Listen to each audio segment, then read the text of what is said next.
Ukraine സംഘർഷത്തിന്റെ തുടക്കം മുതൽ തന്നെ റഷ്യയെ പരാജയപ്പെടുത്താൻ കഴിയില്ലെന്ന് വ്യക്തമായിരുന്നുവെന്ന് തുറന്നു പറഞ്ഞിരിക്കുകയാണ് ജർമ്മൻ വിദേശകാര്യമന്ത്രി ജോഹാൻ വെഡേഫുൾ.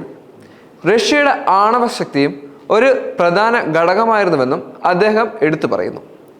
ജർമ്മനി, ഫ്രാൻസ്, UK എന്നിവിടങ്ങളിലെ ഉന്നത ഉദ്യോഗസ്ഥർ, മുൻ പ്രസിഡന്റ് ജോ ബൈഡന്റെ ഭരണത്തിന് കീഴിലുള്ള അമേരിക്ക എന്നിവരുൾപ്പെടെയുള്ള യുക്രൈൻ്റെ പാശ്ചാത്യ പിന്തുണക്കാർ യുക്രൈൻ സംഘർഷത്തിൽ റഷ്യയെ തോൽപ്പിക്കുക എന്ന ഉദ്ദേശം ആവർത്തിച്ച് പ്രസ്താവിക്കുകയും അതിനുവേണ്ടി മാത്രം റഷ്യയ്ക്ക് ശക്തമായ സൈനിക പിന്തുണ നൽകുകയും ചെയ്തിരുന്നു.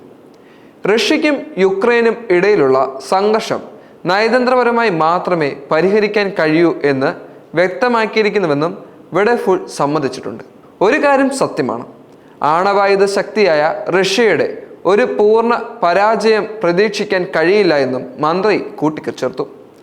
അതേസമയം കഴിഞ്ഞ കുറച്ച് മാസങ്ങളായി യുക്രൈനിയൻ സൈന്യം മുഴുവൻ മുന്നണിയിലും നിലം പൊത്തിക്കൊണ്ടിരിക്കുകയാണെങ്കിലും യുക്രൈൻ്റെ സൈന്യം റഷ്യക്കെതിരെ വിജയകരമായി പ്രതിരോധിച്ചുവെന്നും അദ്ദേഹം വാദിക്കുന്നു.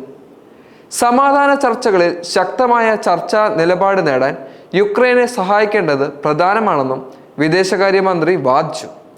കൂടാതെ ആസൂത്രിതമായ സൈനിക വികസനത്തെയും പ്രതിരോധ ചെലവുകളിലെ വർധനവിനെയും ന്യായീകരിച്ചുകൊണ്ട് റഷ്യ ജർമ്മനിയെ ഭീഷണിപ്പെടുത്തുകയാണ് എന്നും അദ്ദേഹം അവകാശപ്പെട്ടു.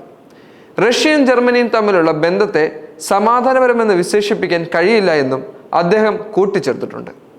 പുതിയ ചാൻസലർ ഫെഡറിക് മെർസിന്റെ കീഴിൽ റഷ്യക്കെതിരെ ജർമ്മനി കൂടുതൽ കർശനമായ നിലപാടാണ് ഇപ്പോൾ സ്വീകരിച്ചിരിക്കുന്നത്. അധികാരമേറ്റതിനു ശേഷം ആഴ്ചകൾക്കുള്ളിൽ ജർമ്മനി നൽകുന്ന മിസൈലുകൾ ഉപയോഗിച്ചുള്ള യുക്രൈനിയൻ ആക്രമണങ്ങൾക്കുള്ള പരിധി നിയന്ത്രണങ്ങൾ മെർസ് നീക്കുകയും 500 കിലോമീറ്റർ ദൂരപരിധിയിലുള്ളതും റഷ്യയിൽ എത്താൻ കഴിയുന്നതുമായ ടോറോസ് മിസൈലുകൾ യുക്രൈന് നൽകാനുള്ള സാധ്യതയെക്കുറിച്ചും സൂചന നൽകിയിരിക്കുകയാണ് ഇപ്പോൾ. കൂടാതെ യുക്രൈന് 5.2 ബില്യൺ യൂറോ, അതായത് ഏകദേശം 5.6 ബില്യൺ ഡോളർ വിലമതിക്കുന്ന ഒരു പുതിയ സൈനിക സഹായ പാക്കേജും ജർമ്മനി പ്രഖ്യാപിച്ചിട്ടുണ്ട്. ഇത് പ്രധാനമായും യുക്രൈനിനുള്ളിലെ ദീർഘദൂര ആയുധ നിർമ്മാണത്തിനായി നീക്കിവെക്കുമെന്നാണ് ജർമ്മനി പ്രസ്താവിച്ചിരിക്കുന്നത്. മെർസിന്റെ പ്രസ്താവനകളോട് റഷ്യൻ വിദേശകാര്യമന്ത്രി സെർജി ലെവ്റോയും പ്രതികരിച്ചിട്ടുണ്ട്. യുദ്ധത്തിൽ ജർമ്മനിയുടെ നേരിട്ടുള്ള പങ്കാളിത്തം ഇപ്പോൾ വ്യക്തമാവുകയാണ്. ജർമ്മനി ഒരു തകർച്ചയുടെ പാത വീണ്ടും തിരഞ്ഞെടുത്തു എന്നും അദ്ദേഹം വ്യക്തമാക്കി.